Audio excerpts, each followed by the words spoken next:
Bonjour frères et sœurs, que Dieu vous bénisse et que la grâce du Seigneur vous couvre de partout où vous vous trouvez. Nous allons parler aujourd'hui sur les combats spirituels. Sans plus tarder, nous pouvons prendre nos Bibles pour lire dans Éphésiens chapitre 6 à partir de son verset 10. Je vais lire 3 versets, le verset 10, le verset 11 et aussi le verset 12. Au reste, fortifiez-vous dans le Seigneur et par sa force toute puissante. Revêtez-vous de toutes les armes de Dieu afin de pouvoir tenir ferme contre les ruses du diable. Car nous n'avons pas à lutter contre la chair et le sang, mais contre les dominations, contre les autorités, contre les princes de ce monde des ténèbres, contre les esprits méchants dans le lieu céleste. Que Dieu vous bénisse. Je prends aussi le verset 13, je pense que c'est intéressant. C'est pourquoi prenez toutes les armes de Dieu afin de pouvoir résister dans le mauvais jour et tenir ferme après avoir tout surmonté. Amen.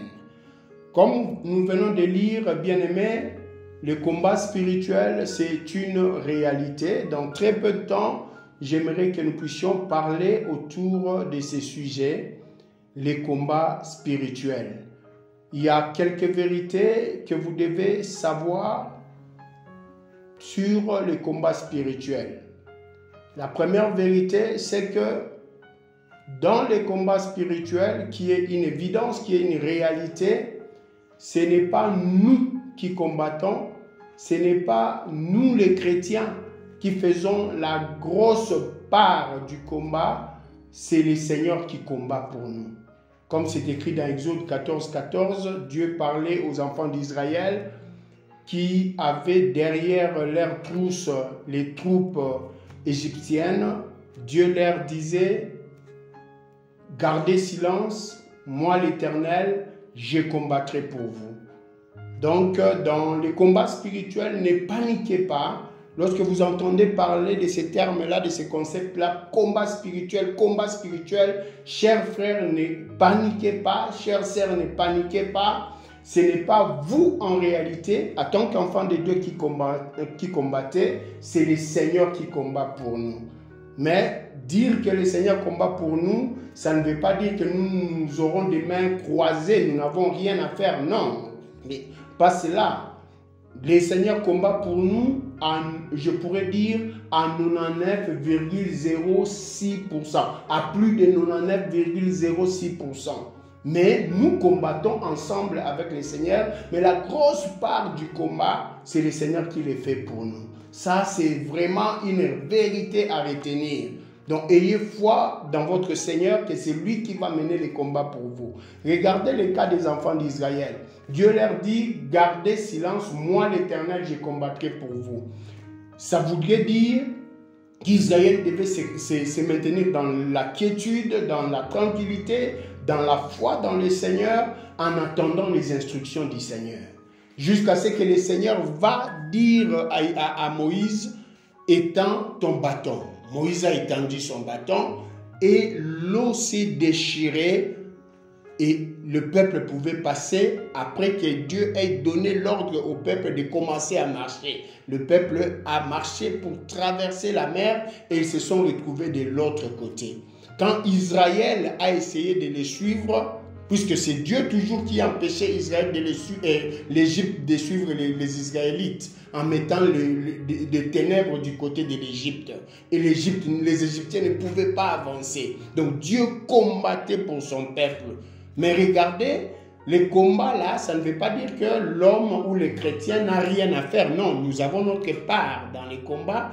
Mais la grosse part, plus de 99,06%, c'est Dieu qui combat pour nous. Donc, ayez confiance en tant que chrétien devant les dominations, les principautés, les autorités, les esprits méchants même, devant Satan même. Ayez cette confiance-là que celui qui est en moi est plus grand et plus fort que celui qui est dans le monde et c'est lui qui combattra pour moi. Mais ce que Dieu attend de nous, tout en sachant qu'il combat pour nous, que nous puissions être attentifs à lui, garder calme, avoir foi en Dieu écouter les instructions de Dieu comme les enfants d'Israël. Voilà, ça c'est la première vérité à retenir. C'est Dieu qui combat pour nous. Même dans le cas de Gédéon. Gédéon a pris avec lui 32 000 personnes. Dieu dira à Gédéon, non, avec 32 000, vous allez penser que c'est par vos efforts que vous vous êtes délivrés. Dans les 32 000 là, Dieu n'a retenu que 300 personnes. Et faites un peu les calculs des pourcentages. C'est à partir de là que j'ai pris les chiffres, le nombre 99,06. Donc Dieu combat pour nous à plus de 99,06%. Donc dans les 32 000, Dieu n'a retenu que 300 personnes. Et c'est avec 300 personnes qu'il a délivré Israël. Mais il y avait la part de Gédéon et la part de ces 300-là. Donc tu as aussi ta part dans les combats. La deuxième vérité que j'aimerais que tu puisses retenir, chers frères, chères sœurs, c'est que nous combattons dans la victoire. Donc, en tant que chrétien, en tant qu'enfant de Dieu, ne t'imagine pas un seul instant que tu vas échouer, que les démons pourront t'invaincre, que le diable pourra te maltraiter. Ils n'ont aucune chance devant un vrai enfant de Dieu. Nous combattons dans la victoire. Dans le livre des Romains, il est écrit, dans toutes ces choses, nous sommes plus que vainqueurs par Jésus-Christ notre Seigneur et Sauveur. Dans Luc, Jésus dit à ses disciples, voici, je vous ai donné le pouvoir de marcher sur les serpents, de marcher sur les scorpions, de marcher sur toute puissance de l'ennemi et rien ne pourra vous nuire. Donc nous sommes dans la victoire. Nous sommes en train de combattre étant déjà dans la victoire. Et Jean dit aussi ceci dans ses épîtres. Il dit, celui qui est en nous, il est plus grand que celui-là qui est dans le monde. Donc celui qui est en toi, mon frère, celui qui est en moi, celui qui est en nous les chrétiens, il est plus grand que Satan qui est dans ce monde. Donc, dans le combat spirituel dont nous parlons, il faut se rassurer de ces choses-là. Troisième grande vérité que tu dois savoir sur le combat spirituel, que beaucoup de gens ignorent, les combats spirituels ne commencent pas avec la prière de chasser les démons. Au nom de Jésus, démon sort. Au nom de Jésus, démon sort. Non, ça ne commence pas par là. Ça ne commence pas par là. Les combats spirituels ne commencent pas par là. Si tu commences les combats spirituels par là, tu risques d'échouer. Tu feras comme les enfants de Sheva. Ils ont entendu Paul chassant les démons. Et ils sont allés, ils ont commencé aussi à chasser en désordre, à faire l'exorcisme. Au nom de Jésus, que Paul prêche, le démon sort. Le démon n'est pas sorti, si bien qu'ils avaient cité le nom de Jésus. Pourquoi ils ont engagé les combats spirituels sans savoir ça commence par où, ça passe par quoi et ça finit par quoi? Le combat spirituel commence par la fortification dans les seigneurs. Ça passe par les revêtissements des armes de Dieu et ça finit par la victoire. Donc si vous inversez les choses, vous n'aurez pas la victoire, vous ne finirez pas par la victoire, vous finirez dans un échec très grave comme ce fut le cas des fils de Sheva. Donc, bien-aimés, comme on a lu là dans Éphésiens chapitre 6, la Bible dit, au reste, fortifiez-vous dans les seigneurs. Fortifiez-vous dans les seigneurs. Par sa force toute puissance. Donc les combats commencent par là.